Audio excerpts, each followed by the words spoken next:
Vamos a empezar a checar pues una presentación que tengo por acá. Todos la tenemos pues ya a la vista, ¿verdad? Am, las constelaciones.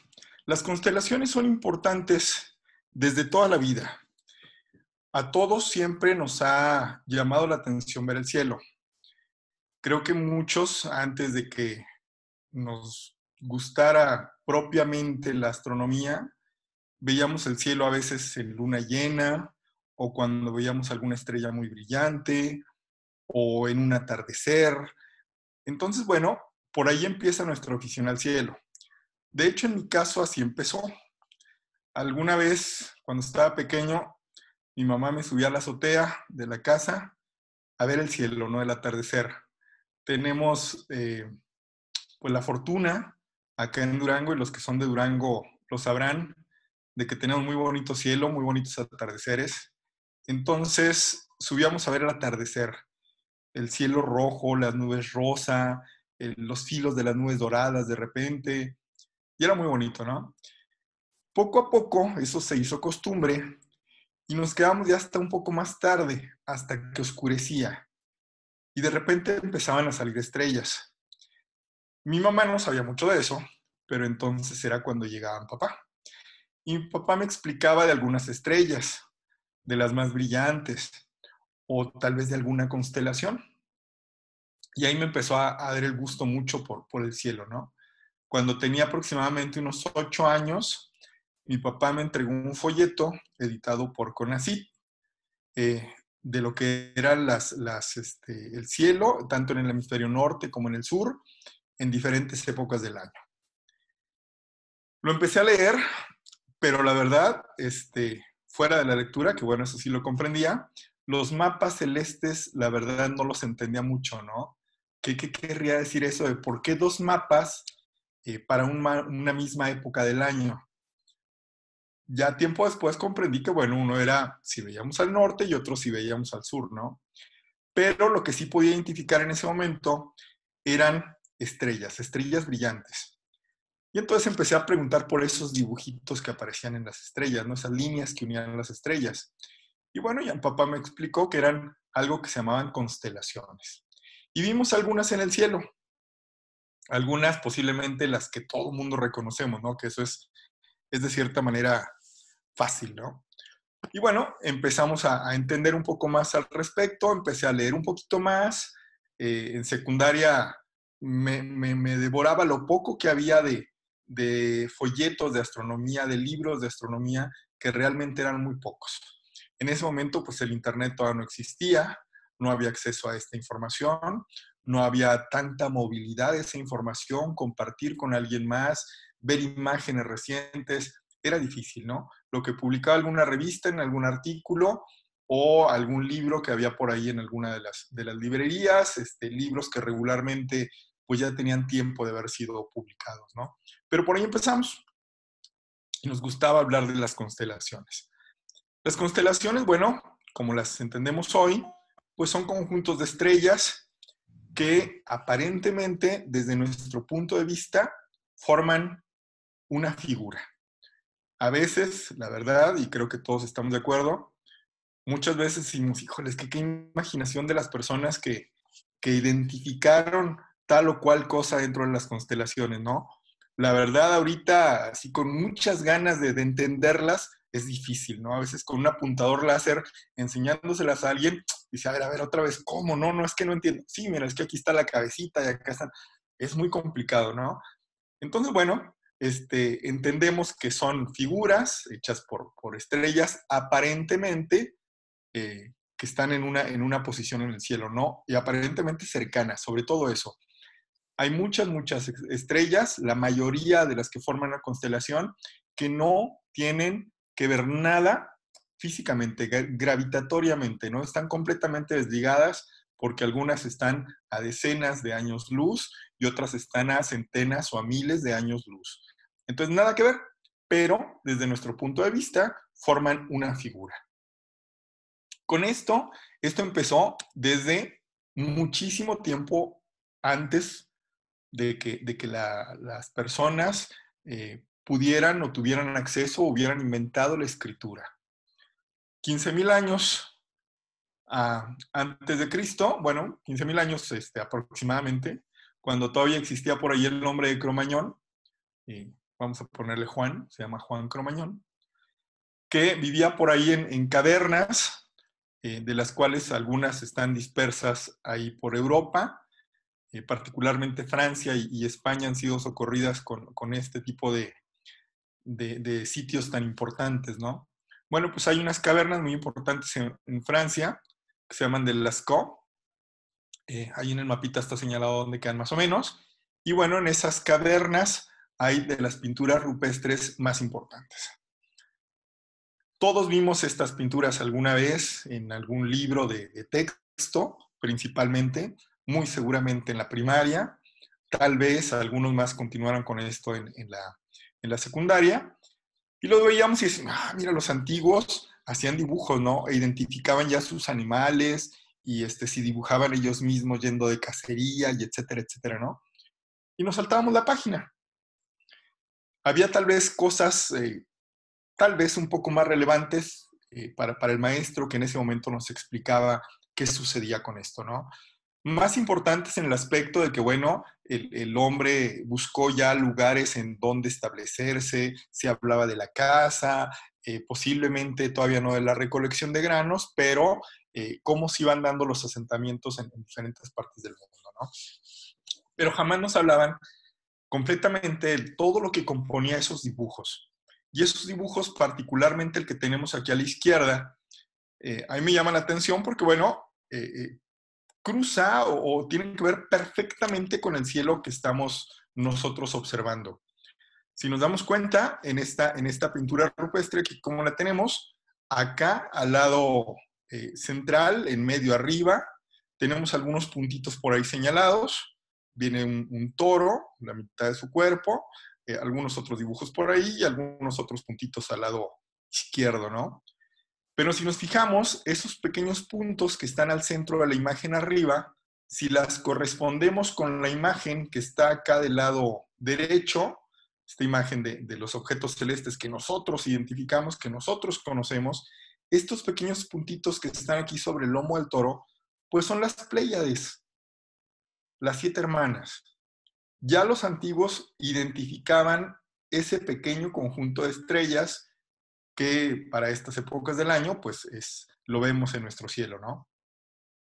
Pero más allá de haber dibujado las Pléyades por ahí, vemos que en la parte de la cabeza del toro hay algunos otros puntitos por aquí y esos pequeños puntitos junto con el ojo del toro forman lo que nosotros conocemos ahora, que son las Híades.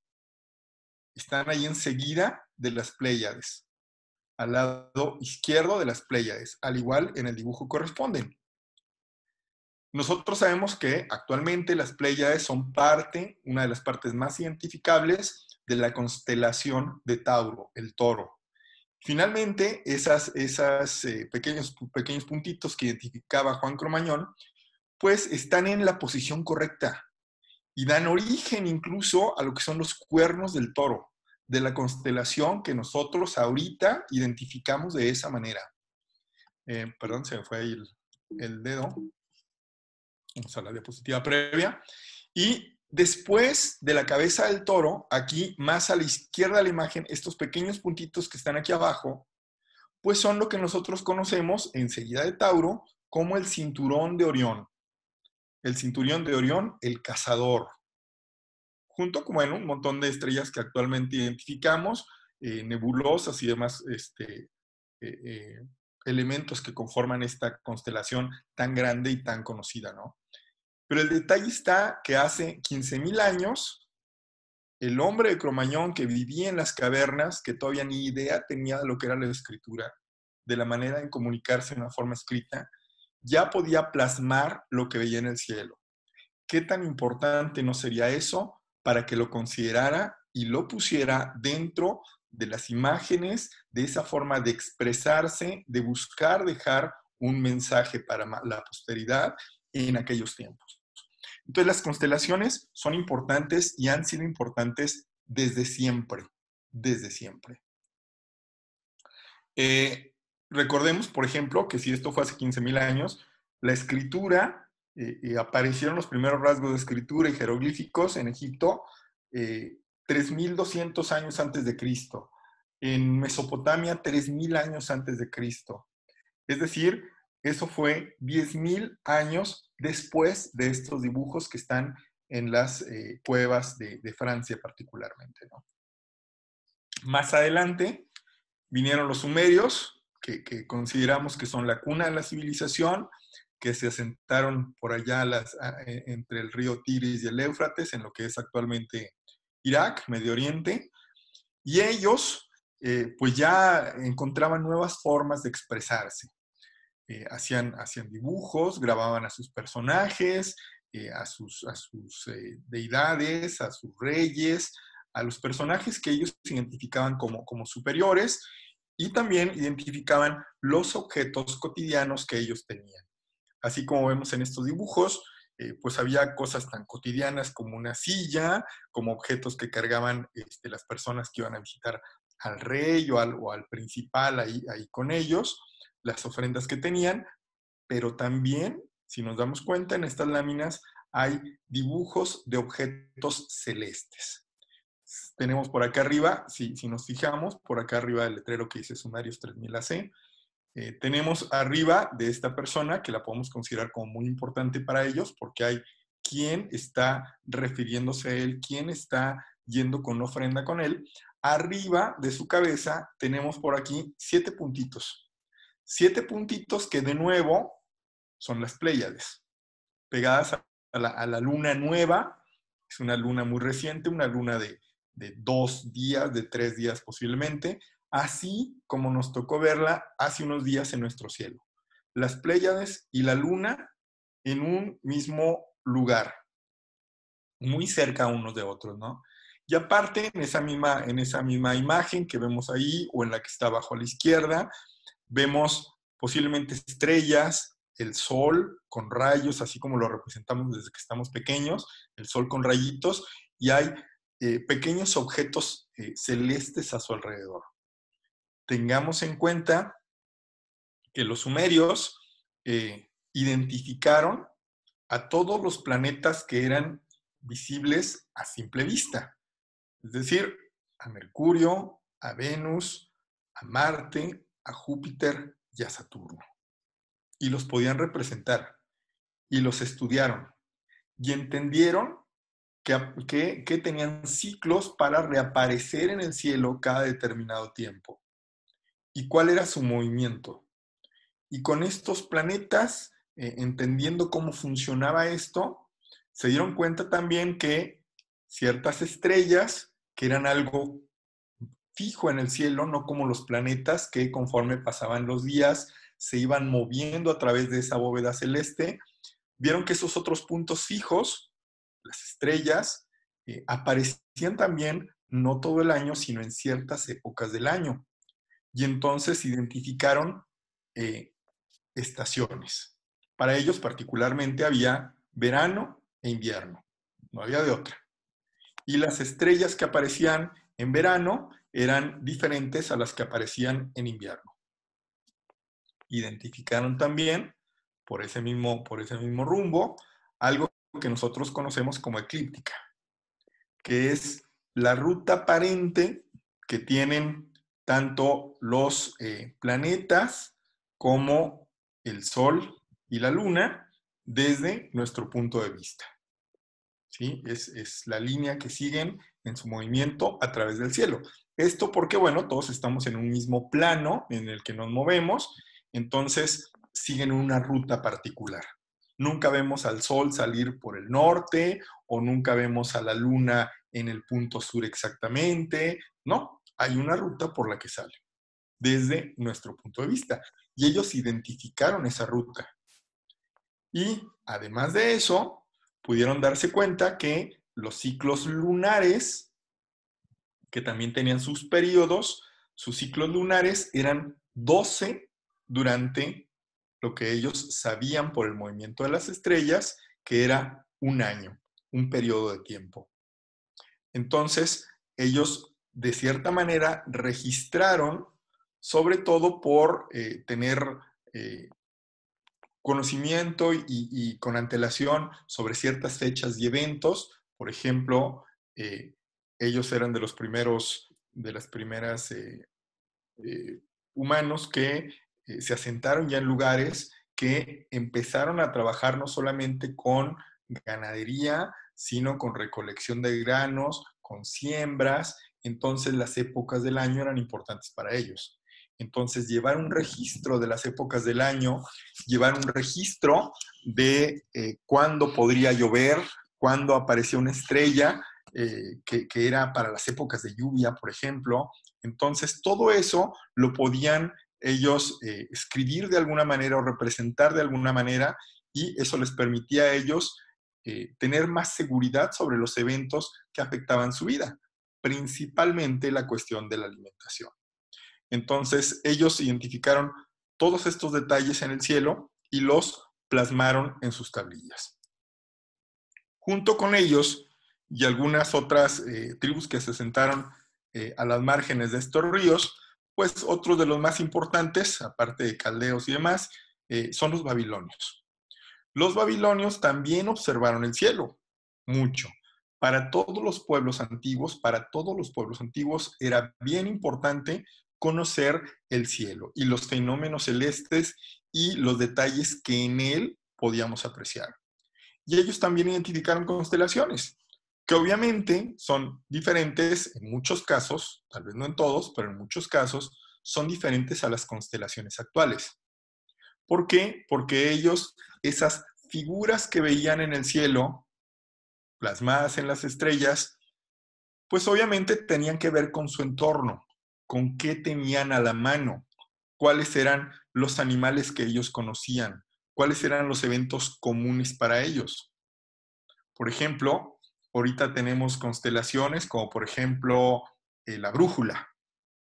Obviamente para ellos no iba a existir una constelación que se llamara la brújula, pero había constelaciones con lobos o con escorpiones o con personajes de su entorno. Entonces, las constelaciones pues eran diferentes a las nuestras. Sin embargo, ellos ya identificaban algunas pocas, muy pocas decenas de constelaciones. Incluso, por ejemplo, las Pléyades en un momento determinado fueron constelaciones para muchos de los pueblos antiguos. Ahorita son parte de la constelación de Tauro, pero en un momento determinado las Pléyades fueron una constelación por sí misma. También ellos identificaron, ya tenían el antecedente de los sumerios y la eclíptica, ellos identificaron que había ciertas constelaciones que estaban sobre esa línea sobre la que se movían los planetas, el Sol y la Luna, que son las constelaciones que actualmente identificamos como constelaciones del zodiaco. También se dieron cuenta de que había constelaciones, vamos a decirlo así, en una parte del cielo, una parte norte del cielo y una parte sur del cielo, pensando en que la bóveda celeste se mueve de oriente a poniente, entonces la división que podían hacer era entre norte y sur. Y se dieron cuenta que había constelaciones diferentes en cada espacio y que esas constelaciones o acomodos de estrellas igual eran cíclicos.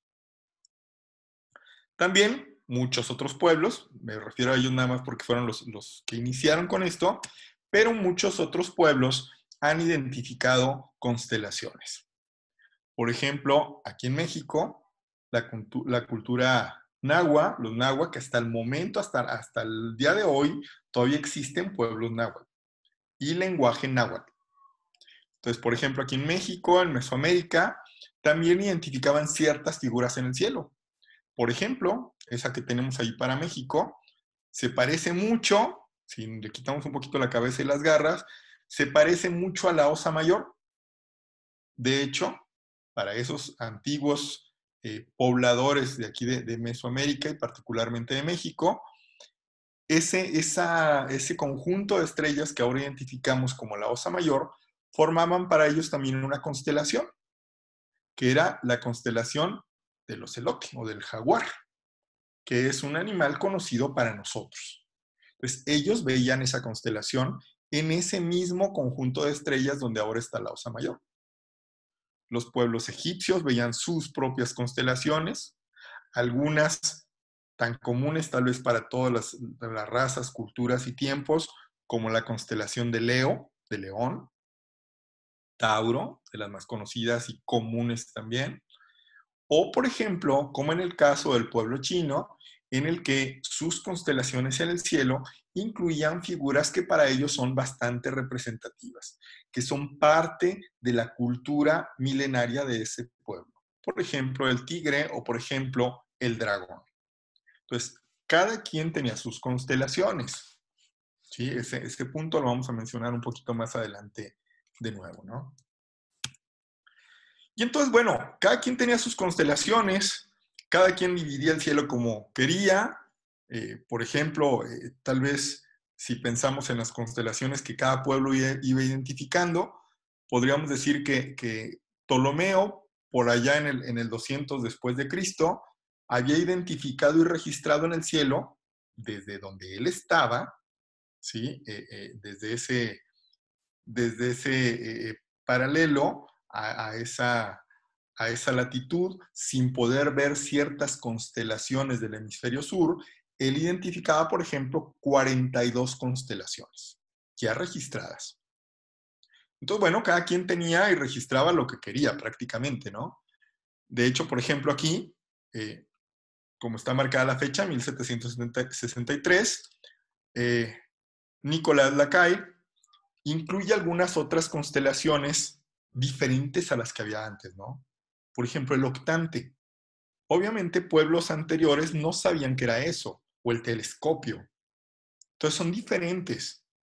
Y, por ejemplo, también modificó algunas de las que para ese momento sí tenían identificadas, como por ejemplo la nave de Argo, ¿sí? Incluso las leyendas antiguas hablan de los argonautas en busca del vellocino de oro, etcétera, etcétera, ¿no? Y tenían una nave, la nave que está representada aquí abajo a la derecha de la diapositiva. Obviamente, pues eran barcos, eran los que ellos se desplazaban. No iba a ser nada más moderno. Bueno, pues esa constelación de la nave de Argo se separó en 4 constelaciones. En Carina, que es la quilla, posiblemente las más conocidas, en donde se encuentra la segunda estrella más brillante en el cielo, que es Canopus. La parte de Pupis, que es la popa, vela, y la parte de la brújula o Pixis. ¿Sí? Entonces, esa constelación que era una sola, la dividió en 4. ¿Por qué? Porque a él le pareció que, bueno, era una constelación muy grande, que posiblemente eso de los argonautas era mero folclore popular, tal vez a él no le pareció muy bien, y dijo, mejor vamos a separarlas, ¿no? A mí me gustan más así. Hasta ese momento, y todavía un poco después, casi cada quien hacía lo que le pegaba la gana. Ya poniendo un poquito de más orden, poco después de 1920, ya en 1930 ya se formalizó, la Unión Astronómica Internacional definió las 88 constelaciones que hasta el día de hoy existen en nuestro cielo. Y sobre todo, más importante, aparte de identificar esas 88 constelaciones, marcó sus límites. Porque de repente había quien identificaba conjunto de estrellas, una estrella en particular, como parte de 2 constelaciones, por ejemplo. Y entonces acá ya se definieron perfectamente los límites de cada constelación. Pero fue hasta 1930 prácticamente. Y son las constelaciones que manejamos hasta el día de hoy. Esas constelaciones son muy importantes. ¿Por qué? Porque no solamente el hecho de conocer en dónde se encuentra una constelación o identificarla en el cielo es suficiente para nosotros. El hecho de referirnos y servirnos de esas constelaciones para encontrar otros objetos celestes es bien importante. Es la referencia principal de quienes observamos el cielo. Por ejemplo, conocemos todos, identificamos la constelación de Orión. Incluso hasta las personas que podemos considerar que tal vez no tienen mucho conocimiento de lo que es nuestro cielo, identifican, si no a toda la constelación de Orión, a parte de la constelación de Orión. Por ejemplo, las 3 estrellas que forman el cinturón de Orión, la mayoría de las personas a quien le preguntemos nos va a decir que son, cuando menos aquí en México, los Reyes Magos, ¿no? ¿Por qué? Porque esa constelación aparece para la época de invierno, cuando se acerca la Navidad. Y son los Reyes Magos que se acercan porque ya van a llegar a su destino. Bueno, es parte de, identificamos de alguna manera esa parte de la constelación y la relacionamos con otras cosas. Los que podemos considerar que tenemos un poco más de conocimiento de astronomía, pues vemos a esa constelación de Orión ya de manera más global. Y no solamente identificamos el cinturón del cazador, sino sabemos que de ese cinturón cuelga una espada, la espada de Orión. Y sabemos que en ese lugar donde está la espada de Orión, que a simple vista vemos regularmente como 3 pequeñas manchitas, pues sabemos que son conjuntos de estrellas y que en el conjunto central aparece la famosa nebulosa de Orión. Y que con binoculares ya podemos ver, incluso a simple vista en un cielo oscuro y con buena vista, podemos identificar que no es un conjunto de estrellas, sino que es una nebulosa, un conjunto de gas y polvo en donde se forman estrellas. Además de eso, podemos identificar estrellas tan importantes como Rigel, una de las piernas del cazador, la pierna delantera del cazador, o como Betelgeuse, que es uno de los hombros del cazador. Y estas estrellas son importantes porque son completamente diferentes. Más allá de que ambas son muy brillantes, por ejemplo, Rigel es muy joven, tiene una temperatura mucho más alta. Y Betelgeuse es una estrella muy vieja, es una gigante roja que tal vez ya hizo explosión, que no nos hemos dado cuenta, pero que ya hizo explosión, tal vez. Entonces, el hecho de identificar una constelación me permite luego adentrarme e identificar más objetos dentro de esa constelación. Por ejemplo, también identificamos a la Osa Mayor, cuando menos parte de ella. Ese pequeño cucharón que tenemos identificado es parte de una gran constelación que se llama la Osa Mayor. Y nosotros nos sirve de guía esa parte de la constelación para localizar a la estrella polar. Y los marinos en la antigüedad se manejaban por medio de las estrellas. Era la manera en la que se guiaban. Entonces, identificar la estrella polar, así como otras estrellas importantes, era de vida o muerte para ellos. O si nos vamos para el otro lado, para donde está el mango del cucharón, la colita de la constelación, podemos llegar hasta la estrella que se llama Arturo y que es una estrella brillante y naranja en nuestro cielo. Entonces las constelaciones nos ayudan. Tenemos constelaciones tan fáciles de ubicar como Casiopea, la reina, que parece una M, o una 3 o una W, depende en el momento en que la veamos. Y como es una constelación básicamente circumpolar, pues casi está en cualquier época del año ahí con nosotros. La constelación del Escorpión, que a mi modo muy particular, junto con Géminis posiblemente, y Leo, sean de las constelaciones que realmente parecen lo que dicen que son. E identificamos la forma del escorpión con sus pinzas, con el corazón del escorpión, esta estrella tan fácilmente identificar como es Antares, el antagonista de Marte, y podemos identificar también la cola y la lanceta del escorpión. Esa constelación es fácilmente de ubicar en el cielo. Y particularmente nosotros por acá en Durango, pues le tenemos especial cariño porque, bueno, acá es tierra de alacranes, ¿no? Entonces los escorpiones son importantes para nosotros. Y esa constelación, aparte, tiene muchos objetos que podemos identificar dentro de ella. zonas de gas y polvo que en las fotografías sale colorido, nebulosas importantes y grandes, estrellas dobles, tiene muchos elementos importantes. O por ejemplo la constelación del Cisne, que es la última que tenemos aquí, que de cierta manera también podemos identificar con esas alas extendidas o con ese cuello largo del cisne, que termina en una estrella doble, Albireo, que ahorita la vamos a ver, que es de las mejores estrellas dobles para observar a través de un telescopio. ¿Por qué? Porque es de las muy pocas estrellas dobles en donde el contraste de color es bastante apreciable.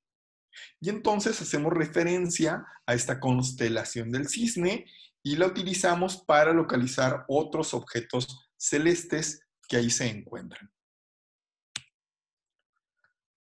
Las constelaciones del zodiaco, las que pasan o están sobre el camino del Sol, la Luna y los planetas. Nosotros, bueno, las consideramos solamente como eso, como a todas las demás constelaciones, como estrellas que aparentemente forman una figura que, como dije al principio, nada tienen que ver la mayoría de ellas con otras porque no están ni siquiera cerquita, la mayoría. Sin embargo, bueno, pues ha sido muy socorrida esta parte del cielo por la astrología, ¿no? Como en la mayoría de los casos, hay ciencias y hay pseudociencias. Y los astrólogos toman 12 constelaciones, que le llaman del zodiaco, en el cielo. Nosotros sabemos que por los límites de cada constelación, por ejemplo, no son 12 las que están en el camino del Sol, sino 13. ¿Sí? Ofiuco, el portador de la serpiente, es una que ellos no incluyen. Porque, bueno, se ajustaron a los meses del año que se tomaron, si se acuerdan, de los ciclos lunares. Entonces, qué mejor que hubiera solamente 12 constelaciones en el cielo y tuvieran cada quien su mes de duración, ¿no? Nosotros sabemos que, por ejemplo, hay constelaciones que están, o la eclíptica pasa por ellas, por un periodo muy corto del tiempo. Por ejemplo, en el caso de Escorpión, que nada más toca una partecita de la constelación, pasa por ahí el Sol en 7 días. Sin embargo, por ejemplo, Libra, puede tardarse 40 días el Sol en pasar por ahí. Sin embargo, pues bueno, a quien maneja estas cuestiones de astrología, pues Escorpión tiene un mes, Libra tiene un mes, Cáncer tiene un mes, todos tenemos un mes ahí, ¿no? Que no debería de ser así. Si nos hablamos estrictamente, no tendría que ser así. Además, por el movimiento que tiene el eje de la Tierra y que es bamboleante, así como en una pirinola, las constelaciones no siempre estuvieron o están en la misma posición. Y de repente ya dura más el tiempo en el que el Sol pasa por una constelación, o dura menos, o es un día antes, o son 2 días después. Pero eso no se maneja en campos como la astrología. Y finalmente, coincidamos en eso, también los nombres que se dieron a las constelaciones, como dijimos al principio, son nombres pues de objetos, de personas, de animales que en un momento determinado esos antiguos identificaron. Y yo siempre me pregunto, ¿qué pasaría si la constelación de Leo, que es el león, y que las personas nacidas bajo el signo de Leo son muy fuertes y son muy inteligentes y son muy feroces y etcétera, etcétera? ¿Qué pasa si a los antiguos se les hubiera ocurrido que esas figuras, esas estrellas en el cielo, formaban algo parecido a un perro, a una mascota? ¿Las personas serían apacibles y tranquilas y dóciles? No sé, pero se les ocurrió darle el nombre de Leo, el león. Pero bueno, como decíamos ahorita, las constelaciones nos sirven de guía para ubicar otros objetos celestes. Ahí está el video, que está en la constelación del Cisne, y que este par de estrellas son bastante claro el contraste que tienen una con otra y es un objeto muy bonito de observar. Está la nebulosa de Orión, ahí en esa constelación tan famosa que todos identificamos y que está llena de objetos importantes, ¿no? Otro podría ser la tercera imagen que tenemos ahí, que es la nebulosa de la cabeza de caballo, y, por ejemplo, también la nebulosa de la Flama, ahí junto está, ¿no? Entonces, esas partes del cielo son identificables primeramente por la constelación en la que se encuentran. Ahí está la nebulosa del Anillo, que está en la constelación de Lira, o el gran cúmulo globular de Hércules, en la misma constelación, el doble cúmulo de Perseo, o la galaxia de Andrómeda, el único objeto celeste visible a simple vista y que se encuentra fuera de nuestra propia galaxia. O finalmente, identificar que la parte más brillante y el centro de nuestra galaxia se encuentran donde está la región de Sagitario. Esas constelaciones, pues, me sirven de guía para ubicar objetos y para estudiarlos en su conjunto. Particularmente, y ya para terminar, y haciéndole un homenaje al cumpleañero, cosa que me supongo que ya muchos hicieron, para mí una de las imágenes más icónicas del telescopio espacial Hubble en estos primeros 30 años son los pilares de la creación. Esta parte de la nebulosa del Águila, que se encuentra en la constelación de la Serpiente, y que cuando apareció nos dimos cuenta, tal vez a muchos en ese momento, como se dice coloquialmente, nos cayó el 20, o el peso, de que en esas regiones llenas de gas y polvo es donde se forman nuevas estrellas, en donde ese gas y polvo del que todos estamos hechos podría generar vida en algún momento, donde esas ganas de encontrar a alguien más se empiezan a cristalizar. Por eso es importante ver al cielo. Por eso es importante entenderlo. Por eso es importante dedicarle tiempo, dedicarle nuestro asombro y nuestra admiración. Muchas gracias por escucharme. Gracias, doctor Enrique. Muchas gracias por su participación. Ahora tenemos tiempo para hacer preguntas y respuestas. Pueden escribirnos por el chat y se las hacemos llegar. Perfecto. Sí, hay muchos mensajes en el chat, no los he visto, pero bastantes. Estaban platicando sobre su constelación favorita, según como las iba comentando. Muy bien.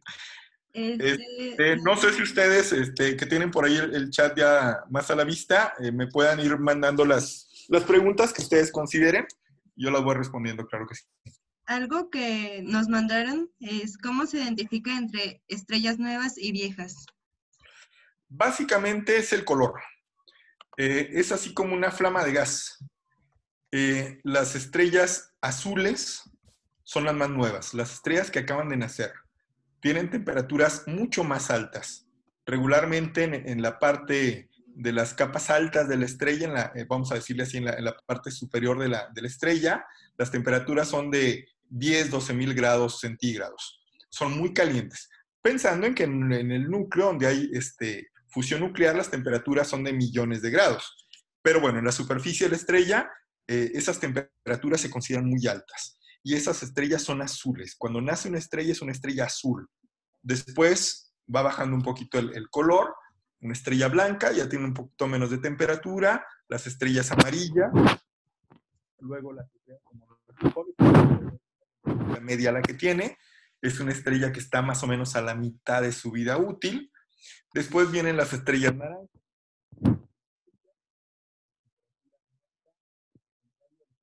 Podemos percibir el color naranja es un poquito más frío en las estrellas y finalmente el color rojo, como mencionábamos ahorita en algunas de ellas, eso indica que la estrella ya es muy vieja, que su temperatura superficial es de 3,500 grados centígrados, muy diferente a las estrellas más jóvenes y más azules. Entonces, el color es un identificativo muy fácil para conocer qué tan viejas o qué tan nuevas son las estrellas. Otras de las preguntas que realizan es un telescopio que recomiende para comenzar a observar. Miren, yo siempre lo que les digo es para que cuando empiecen a observar, de repente nos llega la emoción y el entusiasmo y llevamos una semana que vemos el cielo y algo nos llamó la atención y ya queremos un telescopio, ¿no? Entonces, primero, hay que tener, antes era comprar libros, ahorita pueden buscar casi todo en internet, pero lean, aprendan un poco más de eso. Consíganse unos binoculares, que es algo más barato que un telescopio, y vean el cielo, empiecen a observarlo, vean si realmente les gusta, si es algo que les fascina realmente. Y después de eso vendrán telescopios. Hay para todos los telescopios, tanto para todos los gustos como para todos los presupuestos, pero sí una cosa importante es que la expectativa y la realidad muchas veces puede ser muy diferente. A veces pensamos que con un pequeño telescopio vamos a ver a Júpiter o a Saturno, así como las imágenes del Hubble. O vamos a ver todas las galaxias que hay en el cielo. Entonces, a veces es complicado. Hay que entender eso. Podemos empezar con un pequeño telescopio, les decía con binoculares, y luego después un pequeño telescopio, y empezar a ver la Luna y los planetas, por ejemplo, Júpiter y Saturno. Y es interesante y es llamativo, y buscar nebulosas con pequeños telescopios. Disculpa que lo interrumpa, creo que se está tapando el audio, el micrófono. A ver, trataré de que no. No sé por ahí que le puse. Ok. Entonces, sí es importante que no nos hagamos tanta expectativa, porque la verdad siempre va a haber un telescopio más grande al que nosotros tenemos, siempre. Y de repente nos va a dar envidia de que fulanito de tal que está enfrente ahí en la noche de estrellas de nosotros tiene un telescopio más grande, ¿no? Siento decirlo, pero bueno, el tamaño sí importa. Entre más grande es el objetivo de un telescopio, más grande el lente o más grande el espejo, obviamente capta más luz. Entonces el objeto va a ser más nítido y vamos a poder ver con mayores aumentos. Entonces sí hay que ser consciente de eso. Y bueno, hay que ir empezando, ¿no? Tal vez ahorita la mayoría de chicos estudiantes pues no tienen un presupuesto para un telescopio grande, pero hay que ir por pasos. En algún momento, si realmente les gusta, si realmente es algo que les apasiona, entonces van a llegar a tener un equipo genial y lo van a aprovechar lo más posible. Ahorita, con lo que puedan, pueden hacer muchísimas cosas, siempre y cuando le dediquen tiempo. Gracias. Otra pregunta es, ¿cuándo establecieron oficialmente las constelaciones? ¿Qué parámetros tomaron? Y si ha habido modificaciones desde entonces. No, desde entonces ya no cambiaron, fueron 88 constelaciones. Por ahí trataron de respetar de cierta manera lo que eran las constelaciones antiguas y los límites.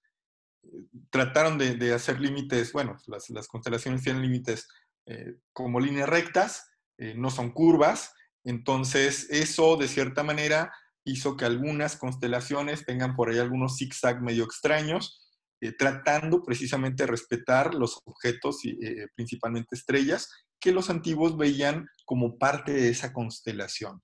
Entonces no había una medida que dijera, a ver, cada constelación le vamos a dar 15 grados de arco. No, sencillamente fue tratando de respetar las constelaciones antiguas. 1930 dijimos. Preguntan, ¿cuál es la estrella más lejana que forma parte de las constelaciones?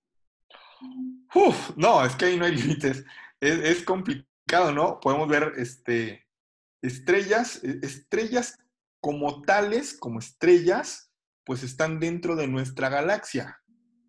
¿Sí? Entonces, estamos hablando de 130,000 años luz posiblemente, ¿no? Del centro de la Vía Láctea a un extremo. Esas son estrellas, pero sin embargo, las estrellas que podrían formar una constelación, ¿no? Sin embargo, de repente se han encontrado estrellas que gravitatoriamente forman parte de nuestra Vía Láctea, pero que no están así como que dentro del disco de lo que es nuestra galaxia, están un poquito fuera, igual algunos cúmulos globulares están fuera de ese disco, de ese plano que forma nuestra galaxia, y son parte en ocasiones de alguna constelación, porque las constelaciones no son las 5 o 6 estrellas que nosotros a simple vista vemos, tienen muchísimas más estrellas, ¿no? Entonces, sí es difícil dar un número. También, ¿hay algún sitio para hacer procesamiento de datos de radiotelescopios? Y la última pregunta es, ¿cuál es la estrella más cercana además del Sol? Son esas dos. Ok, a ver, ¿dónde vemos información de radiotelescopios? En ocasiones hay algún radiotelescopio, no siempre, no es permanente, pero en ciertos días hubo incluso campañas hace 10, 15 años en donde decían, a las empresas privadas se les vende tiempo de observación en telescopios o en radiotelescopios, como era en aquel momento en el de Arecibo, en el Puerto Rico, ¿no? Uno como mortal podía acceder a telescopios tal vez más pequeños. Sin embargo, telescopios pequeños, estamos hablando de telescopios de 1 metro, ¿no? Entonces eran realmente grandes. Y nosotros podíamos ir incluso gratis a observar a través de ese telescopio. Obviamente, de manera remota, ¿no? Vía internet. Eso fue a finales de los 90s, más o menos. Ahorita actualmente, los radiotelescopios y los telescopios grandes de observación venden su tiempo, ¿no? Si alguien los quiere, venden tiempo para observar, para estudios de las universidades, etc. Para nosotros mortales está de cierta manera prohibitivo. Alguna vez les digo, cuando sale ahora sí que una promoción y nos dicen gratis, los primeros 100 que se inscriban tienen 5 minutos para usarlo, pero es ya muy, muy raro que lo hagan, ¿no? Ahorita hay, y pasé una liga ayer al grupo, que si luego la quieren poner por aquí adelante, para sacar fotografía de algún objeto celeste y obtenerla nosotros, ¿no? Dándole nosotros nuestros propios parámetros. Estamos utilizando un pequeño telescopio que está a disposición de esta dinámica ahora con la contingencia, pero fuera de eso es difícil, ¿no? Es muy caro el tiempo de observación, tanto en telescopios ópticos como en radiotelescopios. Y la otra pregunta era, ¿cuál? Estrellas cercanas. El Sol sabemos que está a 8 minutos luz de nosotros y las siguientes estrellas cercanas son las del complejo de Alfa Centauro, que son 3 estrellas, que están a una distancia aproximada de 4 años luz de nosotros. Es lo más cercano que tenemos. No son tan grandes y tan brillantes las estrellas. Sí las podemos observar a simple vista, con binoculares, una de ellas no, pero sin embargo no son tan brillantes. Por ejemplo, Sirio es la estrella más brillante en el cielo, pero se encuentra al doble de la distancia de lo que está el complejo de las estrellas de Alfa Centauro, ¿no? Precisamente la constelación de Centauro al sur. Es lo más cercano que tenemos después de nuestro Sol. Excelente. Bueno, con esa pregunta cerramos. Agradecemos mucho el tiempo que nos ha brindado y el conocimiento que ha compartido con nosotros. Y pues bueno, es parte de las dinámicas que estamos haciendo para pasar la cuarentena y disfrutar un poquito, generar conocimiento aquí entre las personas que estamos aquí. Chicos, espero que haya sido de su agrado. Si tienen dudas, comentarios, sugerencias, algún lugar donde puedan contactarse con usted. Así lo dejo. Cuando quieran, no les dejé mi correo electrónico, pero a cualquier participante que lo requiera. Lo anoto, doctor. Su correo en el doctor, chat, dígame. Eso, pero bueno, Quique, las dos con K, Ajá. _Mijares, Ok. en yahoo.com.mx. A sus órdenes, en Facebook estoy como Enrique Mijares Martínez, a sus órdenes también, cualquier cosa, cualquier consulta, y sobre todo, pues agradecerles a ustedes, a los organizadores, a los muchachos que estuvieron al pendiente de esta plática. Mil gracias, estoy a la orden y esperemos que estas dinámicas sigan porque creo que son bastante enriquecedoras para todos. Muchas gracias. Doctor Enrique, gracias. Perdón, disculpa. Es mayúsculas, ¿verdad? ¿La K? No, todas minúsculas. Ok. Sí, gracias. Ya, solo eso. Muchas gracias. Perfecto. Al contrario, gracias a ustedes. Chicos, los invitamos a la siguiente sesión. Vamos a hablar un poquito de la luna. Y bueno, ahorita nos conectamos por allá. Gracias. Muchas gracias. Hasta luego. Gracias. Gracias, doctor. Gracias, Ochil. Usted también.